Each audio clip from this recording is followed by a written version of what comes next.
네. 그럼 시작하겠습니다. 네. 오늘 여름방학 머신러닝 스터디 3차 시 강의를 맡은 김승혁입니다. 그러면 각설하고 바로 다시 시작을 해보겠습니다. 그리고 이번에 피드백으로 그 수업 중간중간에 헛소리 좀 하지 말라고 그 피드백을 받아서 오늘은 깔끔하게 좀 진행을 해볼게요. 음. 네, 그래서 저희 이번 주차 내용은 피처 엔지니어링에 대한 개발적인 내용을 좀 배우고 이제 피처 생성 그리고 피처 선택 마지막으로 저희가 그 피처 셀렉션을 할 때 사용할 베이스라인 모델까지 간단하게 배워본 후에 이제 실습을 진행을 해보겠습니다. 추가로 이번 주부터는 저희가 1차 시에 말씀드렸던 것처럼 저희 최종 목표는 코드에서 이제 컴페티션을 진행해본다라는 거기 때문에 이번 주차부터는 조금 그 데이터 저희 컴페티션에 사용할 데이터의 이해도를 높이기 위해서 컴페티션 데이터를 사용해서 실습을 진행할 예정입니다. 일단 그러면 이제 이론부터 시작을 해보겠습니다. 첫 번째로 피처 엔지니어링입니다. 자, 일단 피처 엔지니어링이라는 것의 정의는 이제 데이터에서 모델이 학습하기 적합하고 예측력을 높일 수 있는 피처를 설계, 생성, 변환, 선택하는 일련의 과정을 얘기를 합니다. 자, 여기서 피처라고 하는 건 저희가 살짝 익숙하지 않을 수도 있는데 저희가 타이타닉에서 봤던 뭐 에이지 뭐 아니면 여러 등등 X 값이 있었죠. 그런 이런 X 값들을 이제 저희는 피처, 그 특징이라고 이제 부를 겁니다. 그래서 이 특징들을 확인을 해서 어떤 이제 뭐 저희가 항상 보는 그 예시 함수가 선형 회귀 함수니까 이렇게 되어 있을 때 이 x 값을 넣어서 이 y hat 즉 y에 대한 예측 값을 찾는 게 저희 머신러닝의 목표였죠. 그래서 이 예측력을 높일 수 있다라는 거는 뭐냐면 이 예측 값이랑 실제 y 값, 즉 저희가 저번 주에 평가 지표를 배웠었죠. 그래서 그걸 확인했을 때 y hat이랑 선형회기에서는 y hat이랑 y 값의 차이를 이제 줄여준다라고 생각을 하시면 되겠습니다. 그래서 예측력이 높다는 보다 y hat이랑 y 값의 차이가 줄어들게 모델을 구성한다라고 기억을 해주시면 되겠습니다. 그래서 피처 엔지니어링의 정의는 받고 그럼 그 목적이 뭐냐? 그러면 이제 대충 감이 오시겠죠. 첫 번째로는 저희가 머신러닝에서 가장 데이터 측면에서 중요한 게 데이터의 품질 그리고 데이터의 양이라고 했는데 피처 엔지니어링 또한 데이터의 품질 향상에 대한 이제 전처리라고 생각을 하시면 되겠습니다. 그래서 데이터의 품질을 향상시켜서 모델에 매기면 모델이 더 좋은 성능, 즉 더 잘 예측할 수 있는 이제 모델로 학습이 되는 겁니다. 자, 이런 게 있고요. 또 그 두 번째로는 이제 과적합 방지가 있습니다. 저희가 저번에 디시전 트리를 배우면서 뎁스를 늘리면 늘릴수록 이번 과제를 해보시면서 느끼셨을 텐데 이제 트레인 데이터에 대해서는 성능이 계속 올라가지만 이제 그걸 테스트에 적용을 해봤을 때는 성능이 떨어지는 경우도 있었었죠. 이제 이런 경우를 이제 트레이닝 데이터에 너무 이제 적합하게 학습이 됐다. 테스트 데이터에는 적합하지 않다라고 해서 이제 과대적합이라고 얘기를 했었는데요. 그래서 이 과적합을 방지하기 위해 노이즈성 피처를 가공하거나 제거를 해서 이제 과대적합을 막기 위해 일반화 능력, 그러니까 어떤 데이터가 들어와도 잘 모델이 표현을 해줄 수 있게, 예측을 할 수 있게 과적합을 방지해준다라고 생각을 하시면 되겠습니다. 자, 마지막으로 모델 학습 시간 단축입니다. 저희가 어쨌든 연산이라는 거는 어떤 것에 비례하냐면 이제 데이터의 양에 비례를 합니다. 왜냐하면 저희가 당연하게도 데이터를 많이 넣으면 넣을수록 연산량이 많아지고 컴퓨터가 처리할 수 있는 1초에 얼만큼의 연산량이 정해져 있을 텐데 그 데이터의 양이 늘어나면 전체적인 연산량이 늘어나게 되니까 실제로 모델 학습 시간이 굉장히 늘어나게 됩니다. 그래서 이 방법은 이제 불필요한 피처, 그러니까 y 값, 저희가 예측해야 되는 값이랑 이제 별로 상관이 없는 피처들을 제거함으로써 학습 효율, 즉 모델 학습 시간을 단축을 시키는 것을 알 수가 있습니다. 자, 그래서 피처 엔지니어링의 필요성을 한번 확인해 봅시다. 그래서 정확하게 말씀을 드리면 이제 좋은 피처가 전체 모델 성능을 크게 좌우한다라고 생각을 하시면 되겠습니다. 실제로 대부분의 모델이 베이스라인 모델에 비해 엔지니어링 후의 모델의 성능이 좋게 나온다. 그러니까 어떤 모델이든지 뭐 저희가 지금까지 배운 게 얼마 없기 때문에 뭐 리니어 레그리서가 있을 거고 또 뭐 디시전 트리 뭐 아니면 뭐 KNN 이런 모델들이 있었죠. 얘네들을 이제 그냥 이제 원본 데이터를 매기는 것보다 무조건 아니 거의 대부분이 이제 여기다가 엔지니어링을 거치고 나면 이제 성능이 더 올라간다. 어떤 모델에서든지. 그래서 베이스라인 모델에 비해서 이제 엔지니어링 후의 모델이 무조건 성능이 좋게 나온다라고 기억을 해 주시면 될 것 같습니다. 그래서 근데 여기서 베이스라인 모델이 뭐냐라고 하면 이제 뭐 특정 전처리 방식, 그러니까 저희가 앞에 배웠던 이제 뭐 결측치 처리나 이상치 처리 뭐 이런 거를 하지 않고 그냥 단순하게 모델과 데이터의 성능을 보기 위해 기본적으로 설정한 모델을 저희는 베이스라인 모델이라고 얘기를 합니다. 이건 혹시 모르시는 분들이 있을까 봐 일단 가지고 왔고요. 자, 그럼 다음으로 넘어가 봅시다. 그래서 저희가 피처 엔지니어링의 간략한 과정을 좀 살펴보겠습니다. 첫 번째로는 이제 피처 제너레이션입니다. 말 그대로 하면 이제 생성 부분이겠죠. 그래서 저희가 이미 가지고 있는 피처들이나 아니면 데이터를 보고 새로운 피처를 만들어내는, 즉 새로운 X 값을 만들어내는 과정을 피처 제너레이션이라고 얘기를 합니다. 그 두 번째로는 이제 피처 트랜스포메이션입니다. 이거는 저희가 저번 시간에 배웠던 이제 스케일링이나 인코딩이 포함되어 있는 이제 원래 피처를 생성하거나 그렇게 만드는 게 아니라 원래 있던 피처의 값을 이제 뭐 좀 조정을 해준다 정도로 생각을 하시면 되겠습니다. 자, 마지막으로 피처 셀렉션입니다. 피처 셀렉션은 이제 아까 말씀드린 대로 모든 이제 값을 다 때려 박다 보면 성능도 조금 떨어지고 이제 그 모델에 대한 이제 계산 시간도 엄청 오래 연산 시간이 굉장히 오래 걸리기 때문에 이제 유의미한 피처만 남기고 불필요한 요소, 그러니까 불필요한 피처들을 제거하는 과정이 이제 마지막으로 진행할 피처 셀렉션 부분입니다. 자, 그러면 이제 피처 엔지니어링의 기준을 한번 살펴봅시다. 어떻게 해야 되냐라고 하면 첫 번째로 이제 도메인 지식 기반이 있을 겁니다. 자, 도메인이란 말 이제는 다 들어보셨을 것 같은데, 도메인은 이제 어떤 데이터가 있으면 이제 그 데이터에 이제 사전 지식을 의미를 합니다. 예를 들어서 이게 뭐 어떤 선수의 뭐 타율, 뭐 홈런 개수 이런 야구 데이터다. 그러면 그 데이터의 도메인은 이제 야구가 되겠죠. 이런 식으로 도메인 지식 기반에서 현업이나 비즈니스 맥락에서 얻을 수 있는, 그러니까 실제 이 데이터에 대한 도메인 지식을 기반으로 직관과 사람의 직관과 경험을 바탕으로 피처를 생성하는 게 도메인 지식 기반입니다.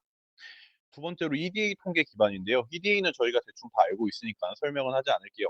대신에 이제 EDA 결과, 그러니까 뭐 거기 나온 분포나 뭐 아니면 상관관계나 아니면 데이터의 분산 등을 통해서 새로운 피처를 만들거나 그 피처의 값을 조정해 준다 정도로 생각을 하시면 되겠습니다. 자, 그래서 이제 그러면 본격적으로 피처 생성을 어떻게 진행을 해야 되는지 한번 알아보도록 합시다. 일단 피처 생성 부분은, 자, 설명을 드리면 이제 기존 변수, 그러니까 원래 있던 피처를 의미를 하는 거겠죠. 원래 있던 피처를 이제 조합하거나 변환하거나 요약하거나 해서 다른 데이터, 그러니까 얘도 같은 얘기입니다. 기존 변수. 기존 변수에서 값을 가져와서 모델이 패턴을 더 명확히 포착할 수 있는 추가 정보를 만들어내는 작업을 이제 피처 제너레이션, 피처 생성이라고 생각을 하시면 되겠습니다. 그래서 이 피처 제너레이션에서 이제 가장 크게 작용하는 세 가지가 뭐냐라고 한다면 첫 번째로는 비선형 관계 포착입니다. 이건 뭐냐면 이제 원본 첨안으로 드러나지 않는 변수 간의 상호작용이나 비율 관계를 반영할 수 있다. 어떤 느낌으로 얘기를 하시면 되냐면 예를 들어서 제가 원래 x 값이 뭐 10, 20, 30, 뭐 100, 이것보다는 조금 더 간략하게 이거 x가 이제 뭐 일정 개월이라고 해봅시다. 그러면 이제 뭐 1월이 있을 거고 뭐 10월도 있겠죠. 5월, 4월 이렇게 있다고 했을 때 저희가 새로운 피처를 생성을 할 때 그러면 나는 이번에는 그 조금 뭉뚱그려서 그 계절에 대한 피처를 추가해 볼래요 하면 이게 뭐 x1이라고 하면 x2에다가 계절에 대한 x 값을 새로 만들어 주는 겁니다. 그러면 이제 1은 겨울이니까 뭐 겨울, 10은 가을인가? 가을, 5는 타도 봄. 이런 식으로 저희가 숫자형으로 되어 있던 거를 네 가지의 이제 분류로 해서 새로운 피처를 만들어낼 수 있다. 이렇게 그 연산, 그러니까 뭐 사치, 뭐 더하기나 빼기 같은 걸로 이제 표현되지 않는 피처를 만들었다. 그러면 이제 그 피처의 비선형 관계를 찾아서 만들어냈다라고 생각을 하시면 됩니다. 자, 두 번째로는 이제 예측 성능의 향상입니다. 그래서 모델 입력에 더 풍부한 신호를 제공할 수 있다라는 거는 그냥 이제 피처가 예를 들어서 원래 x가 10개였는데 칼럼이 이제 이걸 파생 변수 그냥 피처 제너레이션을 해서 뭐 20개로 만들었다. 그러면 모델이 확인할 수 있는 X값, 즉 데이터의 양이 늘어나니까 이제 더 정확도와 안정성을 높일 수 있다라는 얘기입니다. 자, 마지막으로 도메인 해석력 강화입니다. 자, 저희가 아까 봤던 것처럼 이제 도메인 지식 기반이라는 게 현업 비즈니스 맥락에서 얻을 수 있는 직관과 경험으로 사람이 직접 피처를 만들어내는 거라고 얘기를 했었죠. 자, 그래서 이 도메인 지식 기반 파생 변수라는 거는 이제 내가 이 지식을 기반으로 파생 변수를 만들어 봤는데 성능이 굉장히 좋아졌다. 그러면 아, 내가 지금 보고 있는 직관이 올바르게 작용을 한 거구나. 모델에 잘 작동을 한 거구나. 라고 해서 도메인 해석력을 강화시킬 수 있다라는 것으로 이해를 하시면 되겠습니다. 자, 그래서 피처 제너레이션, 피처 생성의 이제 주요 기법을 한번 알아보겠습니다. 첫 번째로는 이제 수치형 조합입니다.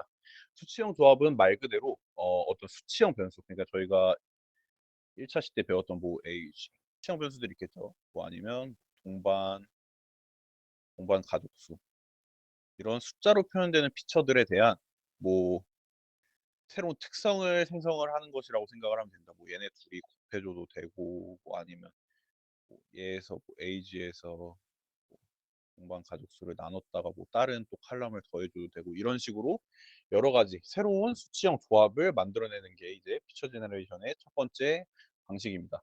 자, 두 번째로는 이제 계산이 되지 않는 범주형 카테고리컬 컬럼들에 대한 결합입니다. 뭐 어렵지 않습니다. 뭐 예를 들어서 뭐 젠더가 뭐 남성 그리고 뭐 에이지가 뭐 10 하면 얘를 합치려면 연산이 둘이 안 되니까 그냥 남성 언더바 10 이런 식으로 합칠 수도 있는 겁니다. 그래서 범주형 변수 등을 조합해서 새로운 특성을 생성한다라고 생각을 하시면 되겠습니다. 자, 그래서 그 예시를 한번 좀 확인을 해봅시다. 첫 번째로는 수학적 조합, 즉 뉴머리컬 콤비네이션 방식을 한번 확인을 해봅시다. 자, 아까 말한 대로 기존 수치형 피처 간의 연산을 통해서 새로운 피처를 생성한다 였었죠. 그래서 첫 번째로 어, 뭔가 덧셈 뺄셈이랑 그게 잘못됐는데 뭐 어쨌든 이런 식으로 뭐 근데 덧셈 뺄셈을 일단 빼고요. 자, 곱셈 나눗셈부터 확인을 해보면 자, 총매출이라는 거는 저희가 데이터에 만약에 x의 x1이 단가 데이터고 x2가 판매량 데이터다 라고 했을 때 뭐 원래 뭐 단가가 뭐 100원, 뭐 500원, 뭐 아이디가 또 있겠죠. 3번까지만 봅시다. 뭐 얘는 단가가 40원 하고 판매량이 뭐 얘는 10개, 뭐 2개, 뭐 100개 이렇게 돼 있으면 저희가 얘네들에 대한 곱을 표현을 하면 단가 곱하기 판매량은 총 매출이 되겠죠. 그러면 아이디 1번에 대한 총 매출은 뭐 얘네 둘이 곱한 1000이겠구나. 얘도 뭐 1000이고 얘는 뭐 4000이 되겠네요. 이런 식으로 그 새로운 X 값으로 총 매출에 대한 이제 값을 또 추가를 해줄 수가 있다. 이런 식으로 피처를 이제 수학적 조합을 통해서 생성을 할 수 있는 겁니다. 자, 말 그대로 뭐 나머지 총매출 같이 곱셈도 있을 거고 수익률처럼 투자 금액 대비 이익 이렇게 나눠주는 것도 있을 거고 체질량 지수 BMI처럼 이렇게 비율이나 차이로 이제 계산을 해주는 것도 있을 거고 이제 그 값을 로그 변환시켜 주는 것도 있을 겁니다. 자, 로그 변환은 근데 이제 왜 가지고 왔냐면 저희가 수치형 변수를 이제 변환을 하는데 이거는 사실은 피처 제너레이션보다는 그 스케일링에 가깝습니다. 자, 로그 함수라는 것 자체가 저희가 정의역이 치역이 y 값은 이제 0부터 마이너스 무한대부터 무한대까지인데 이제 x 값을 줬을 때 만약에 10이랑 만이 있다고 해봅시다. 그럼 이제 얘가 상용 로그겠죠. 그러면 얘를 로그 10을 씌워주면 이제 얘는 1이 될 거고 얘는 로그 10만은 뭐 5가 되겠죠. 이런 식으로 굉장히 단위 차이가 많이 났을 때 그 스케일 값을 줄여준다라고 생각했을 때 이런 식으로 로그 스케일을 맞춰줄 수 있는 겁니다. 그러면 스케일 한 대로 이제 이상치에 대한 그 강건성을 가질 수 있겠죠. 자, 그 두 번째로는 이제 범주형 조합입니다. 자, 아까 말한 대로 뭐 여러 범주형 변수를 조합해서 더 세분화된 의미를 갖는 피처를 생성하는 방식이었죠. 그래서 이런 식으로 범주 합치기 아까처럼 뭐 젠더랑 나이를 합쳐서 새로운 열을 만들 수도 있을 거고요. 아니면 이제 조건부 빈도. 자, 젠더 에이지는 여기 조건부 빈도에 추가가 되겠죠. 이제 범주 합치기 같은 경우는 저희가 예를 들어서 뭐 지역 성별이 원래 충청 여자, 경기 남자, 제주도 남자, 부산 여자 이렇게 되어 있다고 했을 때 이렇게만 열이 있으면 근데 우리 성별에 대한 이제 데이터만 쓰고 싶잖아요. 그러면 이제 여기서 뒤에 있는 이 두 자리만 빼와서 그러면 얘를 성별 열에 새로 만들게요. 했을 때 그럼 얘는 충청 여자는 여자, 경기 남자는 남자, 제주도 남자도 남자, 부산 여자도 여자 이런 식으로 남자 여자에 대한 새로운 이제 칼럼 즉 피처를 만들어 줄 수도 있는 겁니다. 자, 그 다음으로는 카운팅 인코딩입니다. 얘는 인코딩 기법 중에 하나인데 조금 다른 인코딩 방식이기 때문에 오히려 피처 제네레이션에 가깝습니다. 자, 예를 들어서 어떻게 바꿔주는 거냐면, 자, 이렇게 성별 여자 남자가 이제 나왔다고 생각을 해봅시다. 아, 이건 성별보다는 뭐 회사 이름이 낫겠네요. 회사 같은 이제 뭐 LG, 삼성, 애플, LG, 삼성 이런 식으로 되어 있을 때, 자, 어떻게 바꿔주는 거냐면, 자, LG는 지금 전체 피처에서 두 번 나왔죠. 그럼 이 값들은 2로 바꿔줍니다. 그리고 여기 삼성은 똑같이 LG 세 번 나왔네요. 자, 삼성은 두 번 나왔으니까 두 번, 애플은 한 번. 이런 식으로 각 범주가 몇 번씩 등장했냐에 따라서 값을 바꿔주는 겁니다. 이게 인코딩이랑 다른 이유는 예를 들어서 저희가 뭐 LG가 이게 하나 없었다고 생각해 봅시다. 그러면 지금 LG가 두 개밖에 없으니까 똑같이 삼성이랑 같은 값으로 인코딩이 되겠죠. 그럼 구분 없이 이 열은 아, 전체 등장 횟수에 대한 새로운 피처로 이제 작용을 하게 되는 겁니다. 왜냐하면 원래는 저희가 얘를 그 인코딩을 했을 때는 뭐 그래서 이 올디너리라고 했을 때 얘는 뭐 1, 얘는 0, 0, 1, 2, 1 이런 식으로 됐는데 지금 인코딩된 방식이 다르죠. 그렇기 때문에 각 범주의 등장 횟수로 인코딩을 하는 거는 새로운 컬럼을 만드는 거랑 똑같은 결과를 가지고 온다라고 생각을 하시면 되겠습니다. 자, 타겟 인코딩은 저희가 앞차시에서 했으니까 그냥 간단하게 그냥 각 범주별 타깃값 얘도 만약에 각 범주별 평균 타깃값이 동일하게 되면 걔네들은 같은 피처로 취급을 당하겠죠. 그렇기 때문에 이제 물론 데이터 리퀴드 그러니까 데이터 누수 위험이 있지만 이렇게 피처를 생성을 할 수도 있다라는 것을 알고만 계시면 될 것 같습니다. 자, 그 다음으로 그룹 통계 기반 변수입니다. 자, 그룹 통계 기반 변수는 이제 특정 그룹 단위로 통계치를 내서 피처를 사용하는 방식입니다. 자, 어렵지 않습니다. 자, 그룹 바이라는 거를 저희가 EDA나 그런 걸 하면서 다 보셨겠죠. 그래서 뭐 예를 들어서 사용자별 평균 금액, 뭐 데이터가 뭐 한 세 개만 봅시다. 남자가 뭐 여기는 성별, 여기는 뭐 구매 금액 했을 때 뭐 여기는 여자 뭐 50, 남자. 그러면 이런 경우에는 자, 사용자별 평균 구매. 그러니까 이제 그러면 난 성별을 남자로 해서 그룹 바이를 시키겠다. 그럼 남자들의 전체 총합이 나오고 그거를 데이터 개수로 나눠주면 평균이 되겠죠. 그럼 여기서는 데이터 개수가 남자가 두 개고 그 합이 120이니까 평균은 60이 되겠죠. 그러면 여기 사용자별 구매 금액은 이제 60, 60 이런 식으로 피처를 또 생성할 수가 있는 겁니다. 여자는 그대로 한 명 평균을 내면 50이 되겠죠. 이렇게 비선형 변환을 시킬 수도 있다. 그래서 또 순위 변수 뭐 얘는 100이네. 그럼 얘는 1등. 50이네. 얘 2등. 20이네. 3등. 이런 식으로 순위에 대한 피처를 만들 수도 있겠죠. 또 상대값 제가 실제로 지금 가지고 있는 값에 대비해서 그룹의 평균이랑 얼마나 차이 나는지 또 새로 만들어 볼 수가 있겠죠. 그래서 이렇게 그룹 통계 기반 변수도 피처 생성에서 굉장히 많이 사용을 한다라고 알고 계시면 될 것 같습니다. 자, 마지막으로 저희가 1차 시에 배웠던 비지도 학습 기반 생성입니다. 자, 클러스터링. 이거는 저희 간단하게 얘기를 하면 그냥 어, 저희 군집화 했었죠.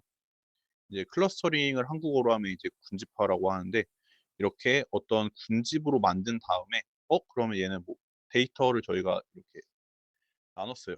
뭐 여기가 1번, 뭐 0번, 2번 했을 때 그 뭐 그럼 아이디 뭐 여기 안에 들어가는 건 아이디라고 생각을 하시면 돼요. 1, 3, 7, 5, 2, 4, 6 이렇게 되어 있을 때 그러면 자, 이제 원래 3, 4까지만 봅시다. 그러면 원래 없었던 피처지만 군지파가 됐으니까 그럼 군지파가 어디로 됐는지를 이제 피처로 또 추가해 주자. 그럼 이제 뭐 클러스터라는 변수, 그러니까 컬럼에다가 새롭게 1은 아까 1번에 있었네. 이게 1. 2는 2번에 있었네. 2. 3은 또 1번에 있었네. 1. 4는 2번에 있네. 2.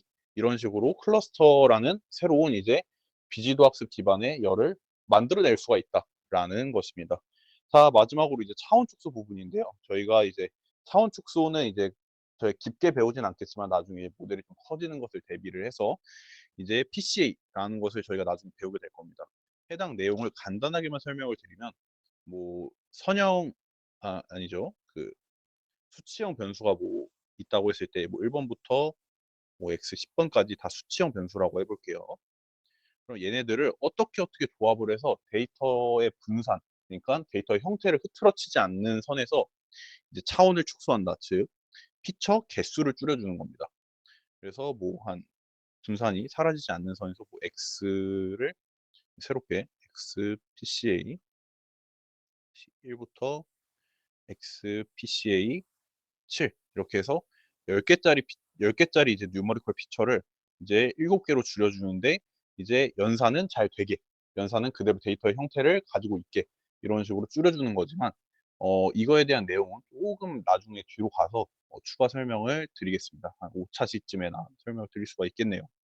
그래서 어쨌든 차원 축소라는 거는 이제 간단하게 설명을 드린 것처럼 이제 피처들을 합쳐서 다시 이제 적은 개수로 쪼개는 거라고 생각을 하시면 된다라는 겁니다. 이해되셨죠? 네. 자, 마지막으로 이제 도메인 지식 기반 생성입니다. 자, 어, 이거를 제가 제일 간단하게 그리고 제가 제일 잘 들 수 있는 예시가 야구라고 생각을 하는데요. 뭐 야구에서는 이제 여러 가지 이제 데이터들이 있겠죠. 뭐 예를 들어서 X1, 뭐 선수 두 명에 대해서 봅시다. 뭐 선수 A, 선수 B의 데이터가 있을 때 뭐 X1이 안타 개수, X2가 타석 수, 자, 이렇게만 한번 봅시다. 이렇게밖에 데이터가 없었다고 할게요. 그러면 뭐 선수 A는 뭐 안타를 10개를 쳤고 선수 B는 안타를 뭐 30개를 쳤습니다. 그리고 타석은 뭐 이제 선수 A가 뭐 200번 들어왔고요. 뭐 선수 B가 뭐 40번, 400번 들어왔다고 생각을 하겠습니다. 자, 그럼 데이터가 이렇게 X1이랑 X2 안타랑 타석밖에 없을 때 저희는 뭐 새로운 이제 지표를 또 모델에 추가를 해줘야겠죠. 왜냐하면 모델은 데이터를 이렇게 주면 그냥 X1이랑 X2에 대한 값들을 이제 각각 볼 수밖에 없어요. 자, 그래서 X3에는 제가 타율이라는 이제 그걸 만들 겁니다. 타율이라는 피처를 새로 만들 건데 그러면 그 X1분의 X2 이런 식으로 뉴머리컬 조합을 하면 되겠죠. 20분의 1, 0.05 처참하네요. 하고 얘는 다시 뭐 얼마가 나오겠죠. 계산이 안 되네. 어쨌든 이런 식으로 새로운 피처를 어떻게 그냥 생각 없이 하는 게 아니라 도메인 지식 기반으로. 그러니까 이런 지표도 사용을 하잖아. 여기 현장에서는. 그래서 현장이나 아니면 이제 그 직무에 이제 실제 그 경험을 가지고 새로운 피처를 생성하는 방식도 존재한다라고 기억을 하시면 되겠습니다. 자, 이건 넘어가고요. 그래서 이제 이렇게 피처들을 여러 가지 만들었을 때 이제 그럼 그 피처들을 다 사용하면 모델이 느려진다고 했잖아요. 그러면 피처를 적절하게 선택하는 방법도 저희가 알아야겠죠. 그래서 그 피처를 선택하는 방법인 피처 셀렉션을 한번 알아보도록 합시다. 자, 피처 셀렉션의 정의는 이제 불필요하거나 중복된 변수를 제거해서 모델의 효율성, 그리고 일반화 능력, 그리고 해석 능력을 높이는 단계라고 생각을 하시면 됩니다. 크게 두 가지 방식이 있는데요. 첫 번째는 필터 방식입니다. 그래서 그냥 모델 학습을 보는 게 저희 모델을 보는 게 아니라 그냥 통계적 속성, 뭐 상관계수 값도 있을 거고 아니면 뭐 둘이 뭐 공분산 행렬도 있을 거고 뭐 아니면 다중공선성도 있을 거고 여러 가지 이제 통계적 속성을 보고 피처를 사용할지 안 사용할지를 이제 구분을 하는 게 필터 방식이고 두 번째로 볼 거는 실제 모델 학습을 시켜봐서 아주 간략하게 시켜봐서 이제 계산된 피처 중에 이제 가장 이제 뭐 피처 셀렉션이나 아니면 샤프라는 이제 걸 뒤에서 배울 건데 그게 점수가 높으면 높을수록 그 모델에 좋게 작용을 하고 있는 거기 때문에 그래서 그 피처를 선택하는 방법이 이제 모델 기반 방식입니다. 자, 그래서 첫 번째로 이제 필터 방식을 보겠습니다. 필터 방식은 아까 앞에서 말한 것처럼 모델 학습 이전에 통계적 속성만 보고 이제 피처를 선택하는 방식입니다. 자, 그래서 첫 번째로 저희가 볼 거는 아까 말한 상관관계 기준입니다. 자, 이거는 그냥 코렐레이션 값을 확인한다라고 보시면 되겠죠. 자, 그래서 얘를 이제 코렐레이션 매트릭스라고 얘기를 하는데, 얘는 상관계 수행렬이라고 해서 각 피처별로 이제 상관관계가 높은지 적은지를 히트맵으로 보여주는 겁니다. 빨갈수록 이제 상관관계가 높은 거고요. 이제 파랄수록 상관관계가 낮은 겁니다. 그래서 상관계 수행렬을 보고 상관계가 높은 변수상 하나를 제거한다라고 생각을 하시면 되겠습니다. 지금 네모가 잘못 쳐진 것 같은데, 자, 예를 들어서 여기 이 값을 봅시다. 이 값이 좀 더 빨갛다고 볼게요. 이렇게 그러면 지금 여기 x3 자리죠. 그러면 x3랑 x4랑 되게 지금 상관관계가 높은 거예요. 그러니까 x3랑 x4랑 되게 비슷한 데이터다. 거의 비슷한 데이터다. 라고 생각을 하시면 되는데, 그러면 얘는 그럼 둘 중에 하나는 없애도 모델에 크게 작용하지 않겠다. 라고 판단을 해서 x3를 없애는 겁니다. 뭐 아니면 x4를 없앨 수도 있겠죠. 둘 중에 하나를 선택해서 없애주시면 됩니다. 자, 두 번째로는 이제 분산 기준입니다. 자, 분산이 거의 없는, 거의 상수. 그러니까 어떤 데이터를 까봤더니 다 뭐 3, 3, 3, 3, 3 하다가 뭐 한 번 4, 하다가 3, 3, 3 이런 식으로 모든 데이터가 상수 형태로 돼 있으면 그 피처에 대한 분산, 그 x 값에 대한 분산이 거의 0이겠죠. 그러면 얘는 정보량이 있다 없다? 당연히 정보량이 없다는 것을 저희가 알 수가 있고요. 정보량이 없기 때문에 이제 피처를 제거해도 된다라고 기억을 하시면 될 것 같습니다. 자, 그래서 이제 피처 셀렉션에서 이제 이 필터 방식에서 이제 어떻게 봤는지를 봤고, 이번에는 한번 모델 기준에서 확인을 해보겠습니다. 첫 번째로 볼 것은 이제 스텝와이즈 피처 셀렉션입니다. 자, 스텝와이즈 피처 셀렉션이라는 거는 말 그대로 이제 하나하나 확인을 하면서 모델 성능을 찍어본다고 생각을 하시면 됩니다. 그래서 정의는 모델 성능을 최적화하면서 불필요한 피처는 제거하고 중요한 피처는 선택한다. 굉장히 단순하지만 어, 연산량이 많은 방식입니다. 그래서 이 스텝와이즈 말고도 두 가지가 더 있는데, 첫 번째로는 이제 포워드 셀렉션입니다. 포워드 셀렉션은 처음에 모델이 아예 빈 상태에서 시작을 합니다. 그래서 모델에다 아무것도 넣지 않다가 이제 뭐 예를 들어 저희가 뭐 피처가 x1부터 x5까지 있다고 생각을 해봅시다. 그러면 이제 모델에다 이걸 넣어봐야겠죠. 모델링 그 학습을 시키려면. 그러면 forward 셀렉션은 x1부터 한번 넣어보는 거예요. x1을 넣어서 이렇게 x1을 넣어서 이제 성능을 한번 찍어보고, 잠시 라벨을 y1번이라고 하겠습니다. 자, 그리고 x2도 같이 넣어서 이제 y2 찍어보고, x3 넣어서 y3 찍어보고, 이런 식으로 이제 진행을 하는 게 forward 셀렉션입니다. 그래서 앞에서부터 이제 모델을 하나씩 넣어보면서 성능 향상이 있는지 없는지를 보고, 있으면 선택하고 없으면 선택 안 하고, 이런 식으로 사용을 하는 겁니다. 두 번째로는 이제 favored elimination이라는 건데, 얘는 반대입니다. 전체를 일단 넣어놓고 하나씩 빼면서 성능이 감소하면 그 피처는 그냥 그대로 두고, 만약에 증가하거나 유지되면 그 피처를 빼버리고, 이런 식으로 진행하는 걸 backward elimination이라고 얘기를 합니다. 자, 마지막으로 저희가 이번에 배우고 있는 스텝와이즈 셀렉션입니다. 스텝와이즈 셀렉션은 양방향으로 진행을 합니다. 그래서 이 피처를 추가하고 제거하는 거를 여러 가지 조합을 동시에 고려하면서 성능 개선을 해보는 겁니다. 왜냐하면 저희가 앞에서부터 넣으면 뭐 X1이랑 뭐 X3만 넣어보자 이런 게 안 되겠죠. 근데 스텝와이즈 셀렉션은 그런 거를 해결하기 위해서 만들어진 이제 그 퓨처 셀렉션 방식이다라고 생각을 하시면 되겠습니다. 그래서 사실 포워드 셀렉션이랑 백워드 일리미네이션은 거의 사용하지 않고요. 대부분 이 스텝와이즈 계열을 사용할 때는 이 말 그대로 스텝와이즈 피처 셀렉션을 굉장히 많이 사용을 하는 것을 알 수가 있습니다. 자, 그래서 스텝와이즈 피처 셀렉션을 조금 더 자세하게 보면 일단 얘도 똑같이 빈 모델에서 시작을 합니다. 그래서 여기서 모델 성능을 최적화하면서 불필요한 피처는 제거를 하고 중요한 피처를 선택을 하는 건데요. 그래서 처음에는 피처를 몇 개 골라서 넣어보면서 성능이 개선되는 피처들을 선택을 합니다.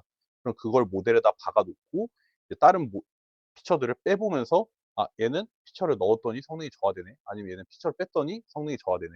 이런 식으로 보고 성능이 저하되는 피처를 이제 제거를 하는 겁니다. 그래서 최종적으로는 이렇게 피처 에딩이랑 피처 델리팅을 계속 진행을 하다가 최종적으로 가장 좋은 성능이 나온 걸 확인하고 이제 최종 피처들을 선정을 하게 되는 겁니다. 이게 스텝와이즈 피처 셀렉션의 기본적인 이제 알고리즘이라고 생각을 하시면 되겠습니다.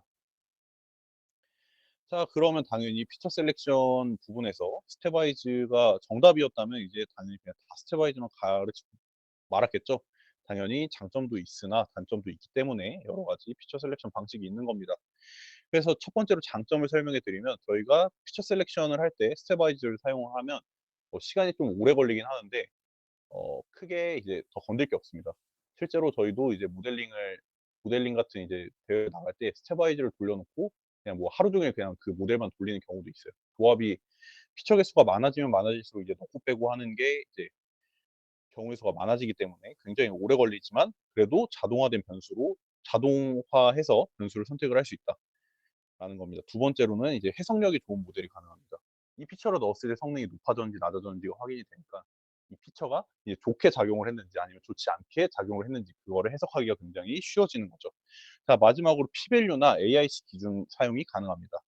P-밸류나 AIC라는 거는 이제 이 모델이 얼마나 이 데이터를 반대죠. 이 데이터가 X 값이 이 모델을 얼마나 설명할 수 있냐. 그래서 저희가 저번 평가지표 시간 때 배운 R 스퀘어 값도 여기에 포함이 되는데 이제 그래서 이 값을 통해서 얘네들이 어떤 기준으로 피처를 선택할 거냐를 선정이 가능합니다. 그래서 굉장히 유동적인 피처 셀렉션이 가능하다는 것입니다. 자, 그럼 반대로 단점도 있겠죠. 말 그대로 계산 비용이 굉장히 큽니다. 저희가 넣다 뺐다에 대한 비교를 하면 어느 정도 수준이냐면 저희가 시간 복잡도가 아니라 이제 그 경우의 수가 이제 피처가 뭐 n개 있다고 해봅시다. 그러면 x1을 넣을까 뺄까, x2를 넣을까 뺄까, x3를 넣을까 뺄까 이런 거를 이제 조합을 보다 보면 이제 결국에는 얘네들이 경우의 수가 n제곱이 되기 때문에 피처 개수가 늘어나면 늘어날수록 시간 계산 비용이 굉장히 큰 것을 알 수가 있습니다. 그 두 번째로 상관관계가 있는 변수에 민감합니다.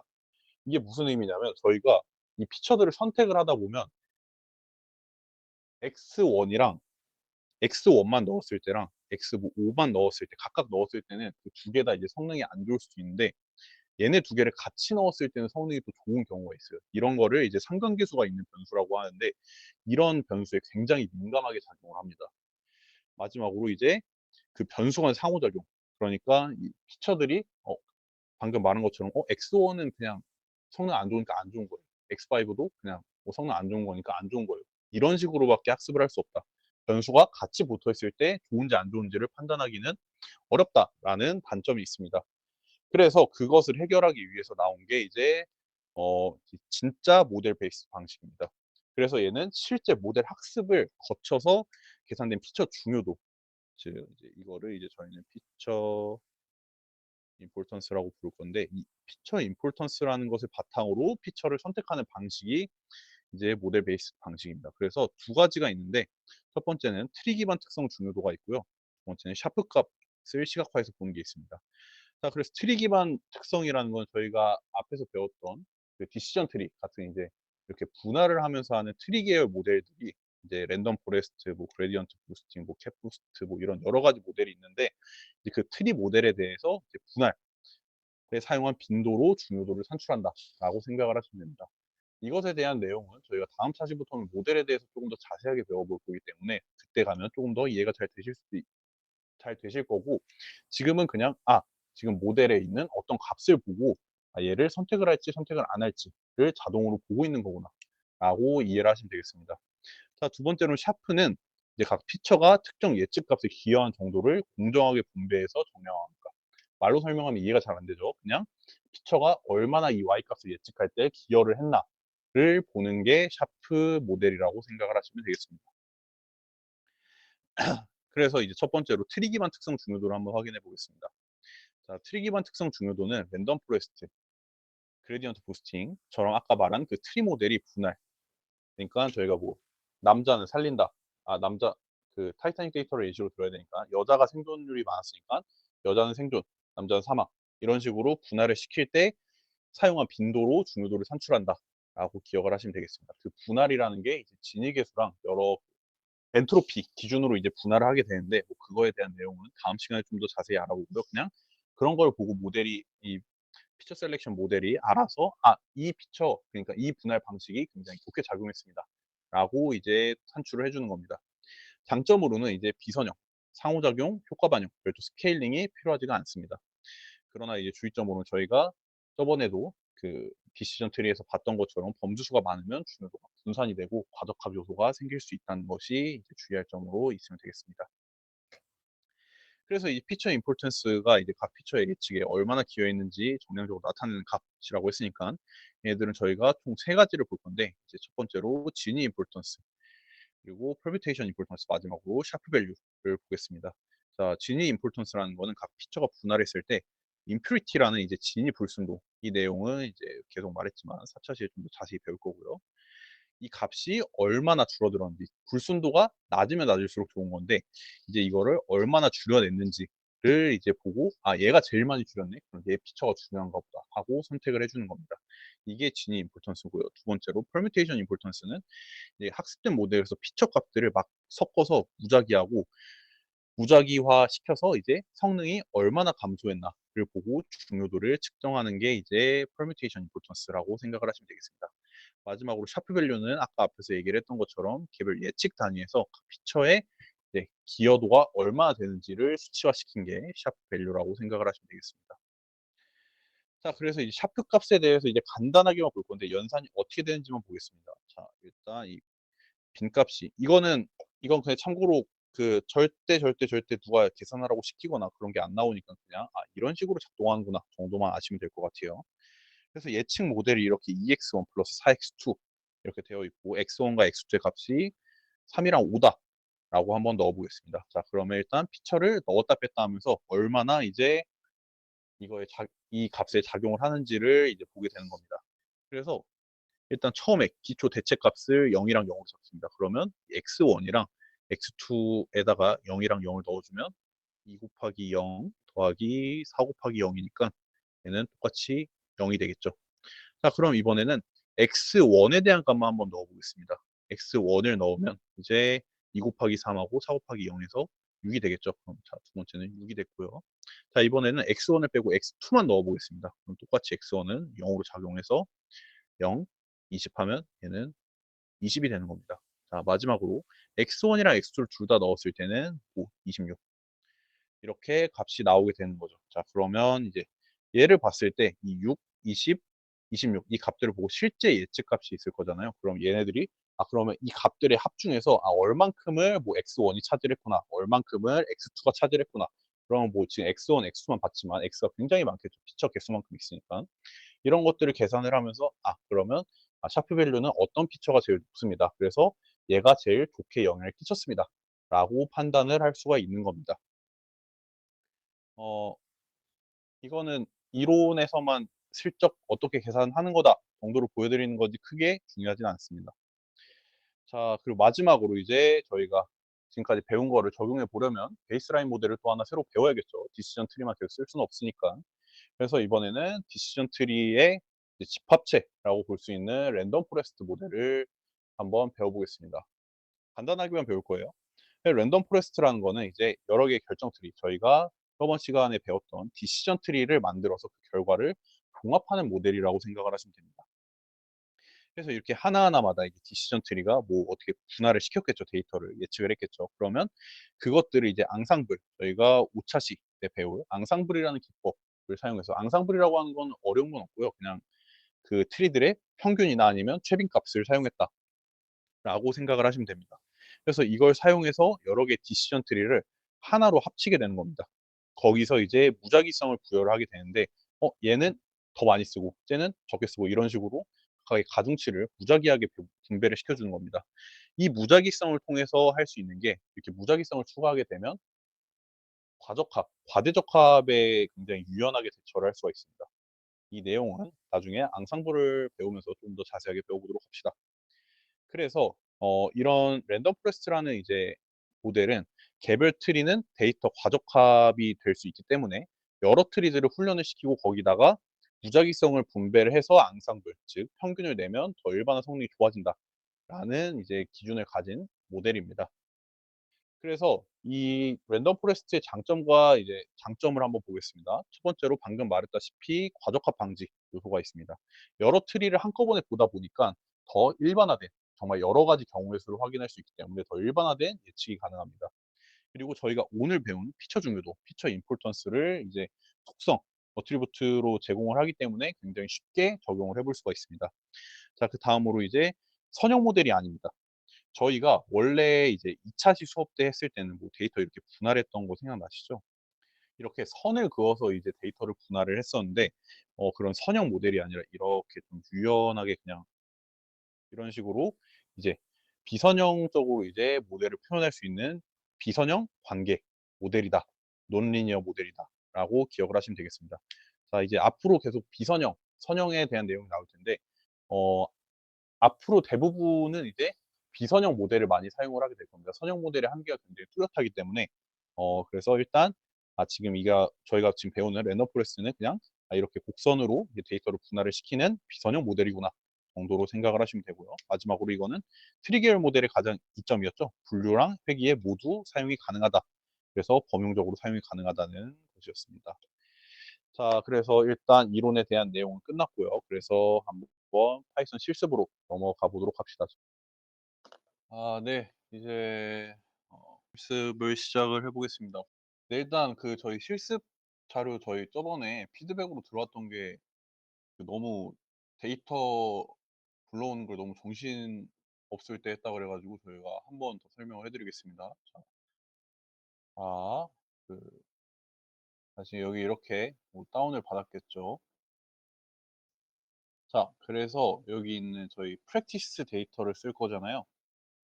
자, 그러면 이제 자, 아까 콜앱 드라이브로 들어가서 저희가 뭐 하나 이렇게 ML 스터디 폴더를 하나 파주시면 됩니다. 드라이브 아무 데나. 그리고 이거 없던 걸로 할게요. 자, 없었다 치고 자, 이렇게 실습 자료는 이렇게 올렸죠. 자, 그럼 여기다가 이제 그대로 이 프랙티스 데이터를 여기다 옮겨서 올려주시면 됩니다. 자, 여기까지 안 되신 분 없죠? 자, 이렇게 한 폴더 안에 이렇게 다 넣어주시면 됩니다. 저희 실습 자료랑 데이터까지. 자, 그리고 이제 머신러닝 스터디 3차시 실습 자료를 이제 클릭을 원해서 켜주면 됩니다. 자, 그럼 파일이 이렇게 나올 겁니다. 자, 그러면 저희가 구글 콜앱에서는 항상 이제 드라이브를 가지고 와야 된다 그랬었죠. 그래서 나 지금 내 이 구글 드라이브에 있는 데이터들 쓰고 싶으니까 이거 마운트 좀 해올게 하는 코드가 이거고요. 이제 그래서 얘를 실행을 시켜주시면 잠시만요. 이게 이미 저한테는 돼 있는 상태라 다시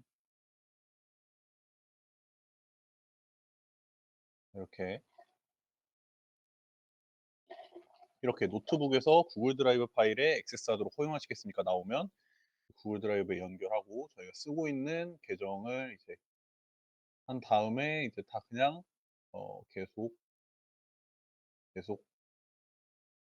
이렇게 해주시면 이제 저희가 드라이브에 올려놓은 파일을 이 코드가 실행이 다 되면 드라이브에 올려놓은 파일을 쓸 수가 있는 상태가 되는 겁니다.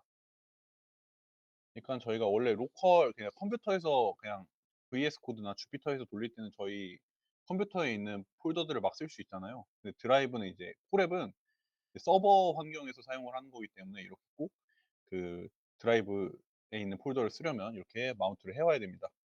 자, 그래서 이렇게 됐고요. 그럼 임포트 모듈은 그냥 그대로 해주면 되겠죠. 제가 이번 실습에 쓸 모듈들을 이제 실행을 해줍니다.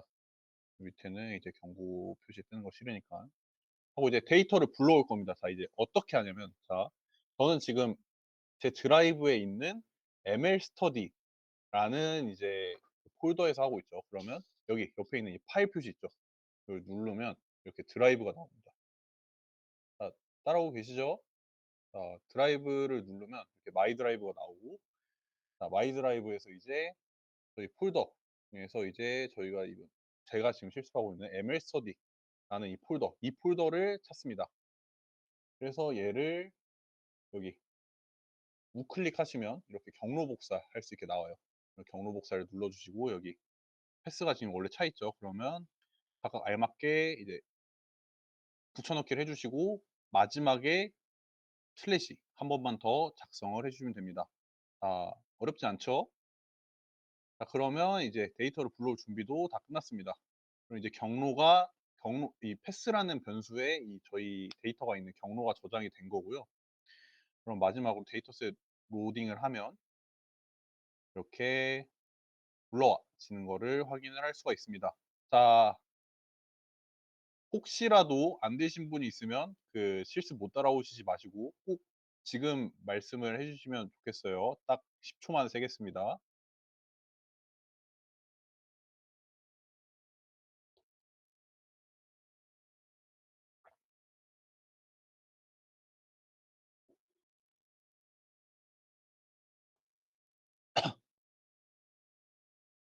네. 그러면 다 잘 따라오셨다고 생각을 하고 저희가 데이터 로딩에 대한 내용은 다음 시간부터는 안 할 겁니다. 물론 모르시겠으면 만약에 못 하셨으면 그 영상 녹화 올라가니까 그거 보시고 하시면 될 것 같습니다. 자, 그래서 이제 한번 이 practice 데이터는 뭐냐면 저희가 실제로 컴피티션에서 사용할 데이터의 일부입니다. 그래서 그 일부를 제공을 해 드리는 거니까 한번 데이터 형태를 이번 과제를 하시면서 좀 잘 보시면 될 것 같습니다. 데이터 인포메이션을 보면 타이타닉 데이터랑은 다르게 정말 많은 칼럼들이 있죠. 이렇게 있구나라는 거고 이제 데이터의 디스크라이브 보면 이런 식으로 이루어져 있는 것을 볼 수가 있습니다. 추가로 하나만 더 봅시다. 데이터 그냥 원래 형태도 보면 좋겠죠? 데이터가 이렇게 0 번부터 2만 개, 19,999 까지 총 2만 개의 칼럼이 있고요. 그래서 얘네들이 이렇게 69개 컬럼을 가지고 있다라고 생각을 하시면 되겠습니다. 그리고 예측값은 임신을 성공했는지 성공하지 못했는지 이거는 이제 난임 관련된 데이터고요. 해당 데이터는 이제 뭐 다른 데 공유나 그런 거는 하시면 안 됩니다. 어쨌든 이렇게 임신 성공 여부를 예측하는 데이터다라고 생각을 하시면 되겠습니다. 자, 그래서 이제 데이터 디스크라이브 찍어 봤고 이제 한번 결측치가 얼마나 있나 봅시다. 그러면 뭐 지금 열이 너무 많아서 다 나오진 않는데 보니까 지금 굉장히 그 결측치가 많은 열들이 많죠. 자, 이런 것들을 일단은 이제 넘겨 두고요. 자, 이번에는 임신 성공 여부 그러니까 라벨 값이 어떻게 되는지 한번 확인해 봅시다. 자, 보니까 0 그러니까 임신이 안 됐다. 인공 수정이 실패했다가 14,000개. 성공한 게 5천 개. 즉 얘는 보시면 타이타닉 데이터로 실습했을 때보다 더더더더더 불균형 데이터죠. 그래서 그 점 유의해 주시면 될 것 같습니다. 자, 그래서 이제 이번에는 한번 그거를 시각화를 한번 해 봅시다. 자, 이런 식으로 0이 굉장히 많은 데이터인 걸 확인을 할 수가 있고요. 생존 사망 비율 수치 이거 저번 거에서 가져온 거라 이건 무시해 주시고요. 그래서 얘를 보시면 어 사망 그러니까 그 임신 실패가 한 74% 성공이 25% 정도 이제 있구나 정도로 기억을 해 주시면 될 것 같습니다. 자, 그럼 저희가 이거를 실습을 하고 학습을 시켜보기 위해서 당연히 또 계속했던 것처럼 트레인 데이터와 테스트 데이터를 이제 분할을 시켜야겠죠. 그래서 이렇게 X 즉 컬럼에는 이제 처음에는 일단 트레인 테스트로 분류를 하기 전에 이제 X랑 Y로 분류를 먼저 해 보겠습니다. 그러면 처음에 X 컬럼에 들어갈 게 아이디는 빠져야겠죠. 아이디는 전혀 이제 피처랑 의미가 없는 값이니까. 그래서 아이디랑 컬럼에 X 값에 쓸게 아이디와 임신 성공 여부 Y 값은 빼줍니다. 그리고 Y 값에는 이제 원래 데이터에 있는 임신 성공 여부 라벨 값을 이제 저장을 해 줍니다. 자, 그럼 여기서 한번 X를 한번 확인해 봅시다. X는 이렇게 아이디랑 맨 마지막에 원래 있었던 임신 성공 여부가 빠져 있는 걸 알 수가 있죠. 자, Y 값에는 이렇게 임신 성공 여부만 들어가 있는 것을 확인을 할 수가 있습니다. 자, 그래서 이거를 Xtrain, Xtest, Ytrain, Ytest로 이제 각각 테스트 사이즈 0.3을 비율로 해서 X랑 Y를 각각 분할을 시켜보겠습니다.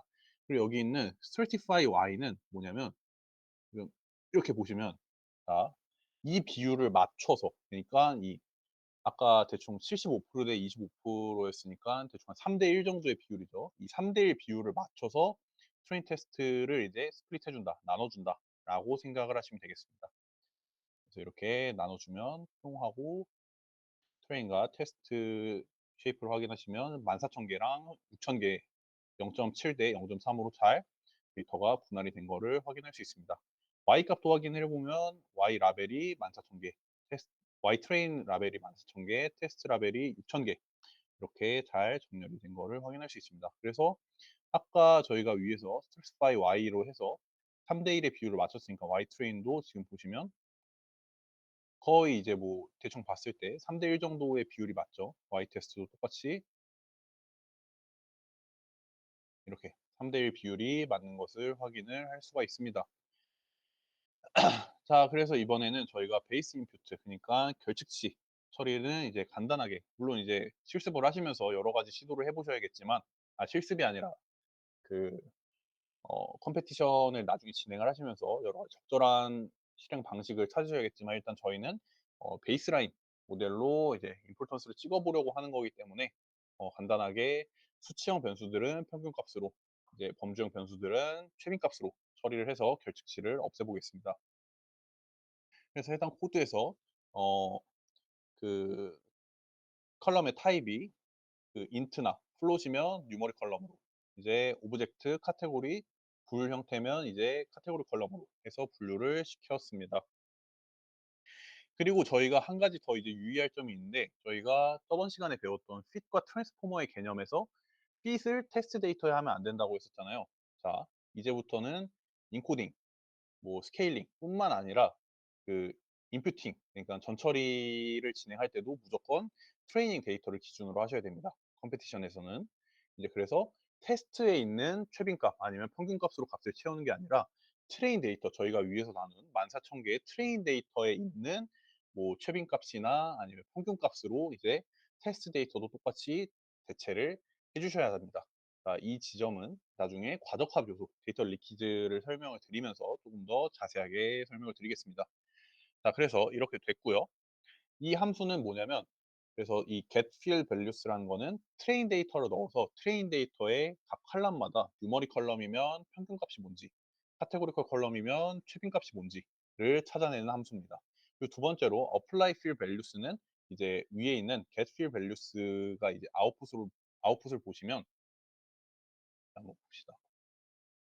딕셔너리 형태로 이제 출력을 하게 되는데, 이렇게 뭐 예를 들어서 임신 또는 마지막 임신 경과 연수의 뭐 평균 값은 뭐 mp.float 그 소수 뭐 9.2입니다. 이런 식으로 평균 값이 얼마인지를 이제 딕셔너리 형태로 저장을 해주는 함수입니다.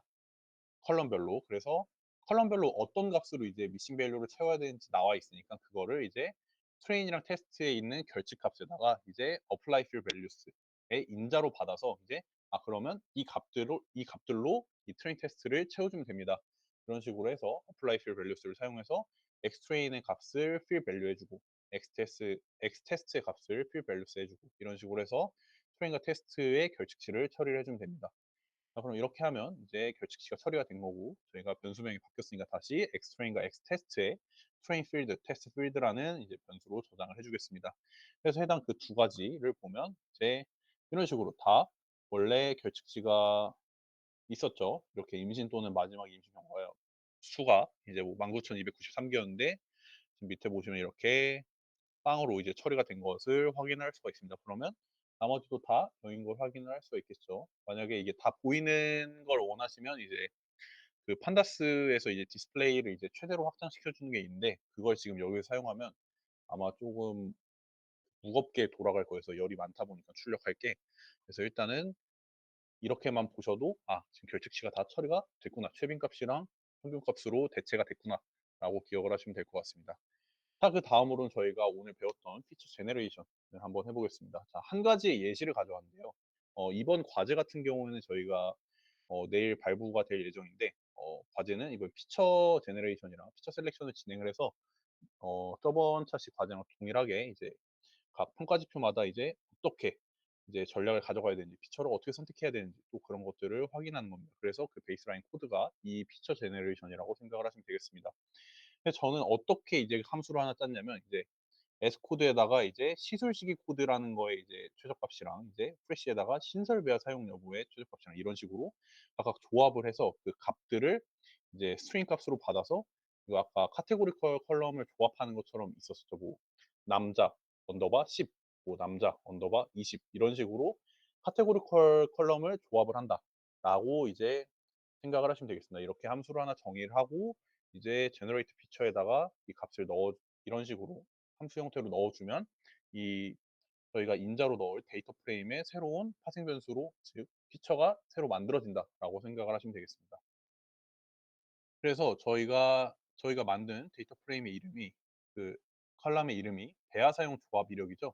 그럼 저희가 원래 있는 트레인 데이터에 있는지부터 확인을 해봅시다. 그러면 xtrain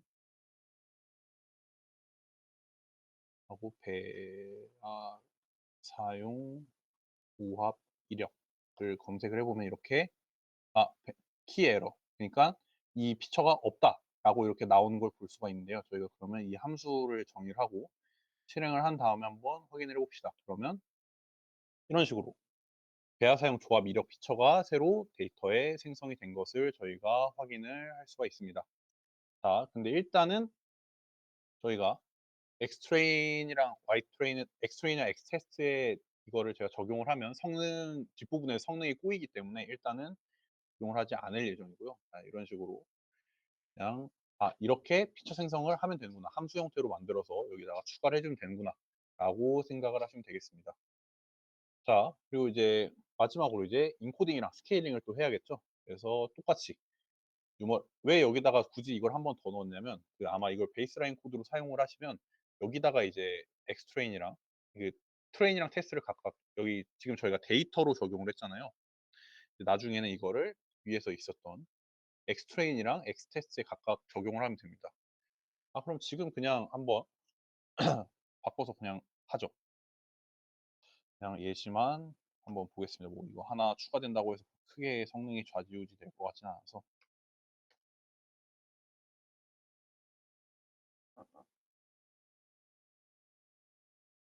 이렇게 엑스트레인이랑 엑스테스트에다가 이제 각각 새로운 변수를 만들어 주면 됩니다. 그러면 여기 똑같이 엑스트레인도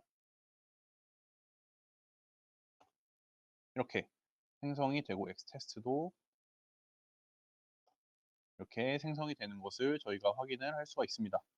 자, 그럼 여기다가 이제 넣었을 때 그러면 얘는 뉴머리컬은 x 값에다가 셀렉트가 아니라 x가 아니라 그러면 여기도 x 트레인으로 바꿔줘야겠죠. 해당 수정된 코드는 제가 다시 배포를 하겠습니다.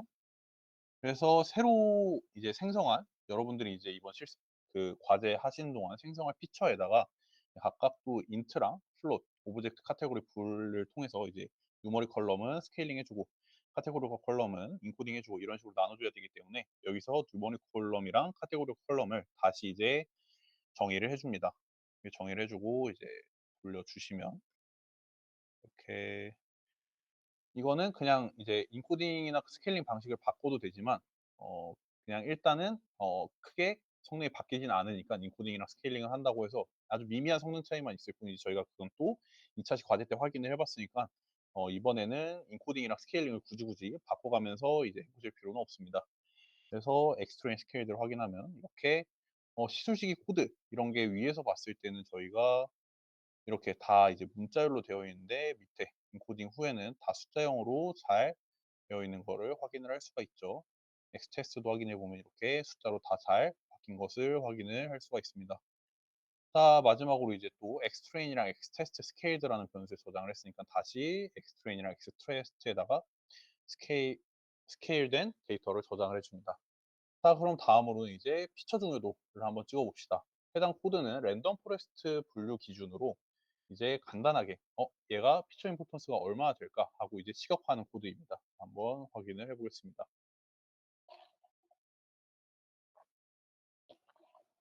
자, 지금 이 콜앱 환경이다 보니까 한글이 안 찍혀서 이렇게 잘렸는데 이렇게 그 바가 높으면 높을수록 임포턴스가 중요하다라고 생각을 하시면 되고요. 그러면 저희는 아까 피처 셀렉션을 한다 그랬죠. 그래서 저는 이번에 탑 20에 있는 것만 사용을 하겠습니다.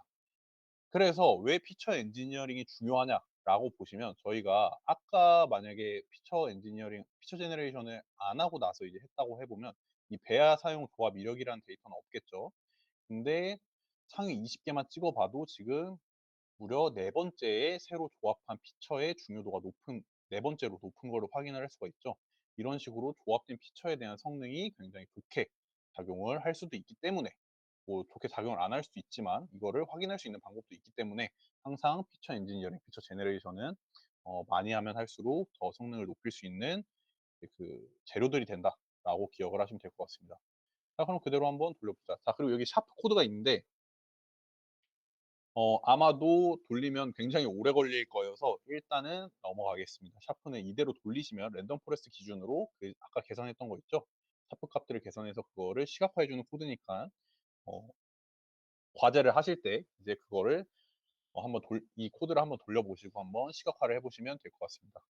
자 그럼 저희는 이제 모델링을 진행할 건데 랜덤 포레스트 모델은 이제 베이스 모델로 가져왔기 때문에 이제 그냥 엑스트레인 탑 20 그러니까 피처 임포턴스가 탑 20인 만큼의 데이터만 사용을 하겠다 해서 엑스트레인의 탑 20 피처를 이제 찾아서 정렬을 해 주겠습니다. 그러면 이렇게 돌려주시면 이제 뭐 파라미터에 대한 내용은 저희가 상세한 파라미터에 대한 내용은 다음 시간으로 또 배울 거니까 그냥 지금은 파라미터 튜닝을 하이퍼 파라미터 튜닝을 하실 필요는 없고 그냥 이렇게 '아 학습이 되는구나.' 정도로만 기억을 하시면 되겠습니다. 그래서 이제 y 프레드 값 그러니까 y 예측 값이랑 y 프레딕트 프로바 그러니까 이 예측 확률이 1일 확률이 얼마나 되느냐 이건 ROCAUC를 계산하기 위해서 준 거고요. 자 이렇게 y 프레드랑 y 프로바 값을 계산을 해 주면 됩니다. 그러면 이제 디스플레이 y 프레드 y 프로바를 해 주면 이런 식으로 월에 얘는 뭐 첫 번째를 0으로 예측했고 두 번째를 1로 예측했고 이런 식으로 예측을 한 거고요. 그리고 이 y 프로바는 이제 0.5, 0.56, 0.28 이런 식으로 얘가 1일 확률을 예측을 해준 겁니다. 자 그래서 얘를 accuracy, precision, recall, reference score, ROC, AUC를 한번 계산을 해 봅시다.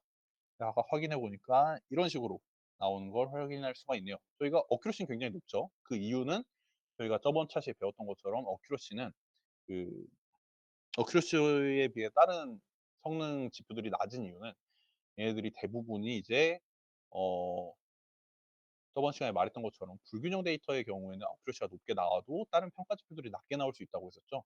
그래서 이렇게 평가 지표가 각각 상이한 것을 확인을 할 수가 있고요. 자 그래서 얘네들이 어떻게 이제 클래시파이어를 했는지 한번 확인을 해 보시면 자 이런 식으로 프리시전, 리콜, F1 스코어하고 각각 값이 얼만큼 적용이 됐는지를 볼 수가 있습니다. 자 마지막으로 이제 컴퓨전 매트릭스 혼동 행렬 형태를 한번 보겠습니다. 자 그냥 이런 식으로 이제 트루 라벨이랑 프리딕션 라벨을 비교를 해 봤을 때 이런 식으로 되더라 정도로 기억을 하시면 되겠습니다. 자 오늘 실습 자료는 여기서 마무리가 되고요. 자 과제에 대한 내용은 다음 시간이 아니라 내일 중으로 자세하게 올려드리겠습니다. 간략하게 설명을 해 드리면 피처 엔지니어링이랑 피처 제너레이션, 피처 셀렉션을 진행을 하셔서 이제 이 랜덤 포레스트 모델의 이제 성능을 높여 주시면 되는 겁니다. 높여 주심과 동시에 이제 당연히 그거에 대한 근거도 정리를 해 주셔야겠죠. 그리고 해당 과제를 빡세게 하시면 좋은 게 저희가 컴페티션 데이터도 똑같이 이제 데이터의 양은 당연히 훨씬 많겠지만 똑같은 피처 형태로 제공이 되기 때문에 나중에 함수로 이제 함수화를 잘 해 두시면 데이터를 똑같이 적용만 하셔도 좋은 결과를 낼 수 있다. 그리고 추가로 저희가 지금 보시면 제가 했던 거는 베이스 인puting을 진행했기 때문에 그 평균값이랑 이제 최빈값으로 처리를 했는데 이것도 바꾸셔서 조금 적합한 평균값 아니면 최빈값 아니죠. 적합한 값으로 대체를 하거나 아니면 열 자체를 삭제하든가 아니면 또 여러 가지 방법을 통해서 성능을 높여 주시면 되겠습니다. 자 그러면 실습까지 마무리를 했고요. 오늘 고생 많으셨고 과제에 대한 내용은 내일 중으로 이제 보내드리도록 하겠습니다. 베이스라인 코드도 추가 수정해서 보내드릴게요. 오늘 고생 많으셨습니다.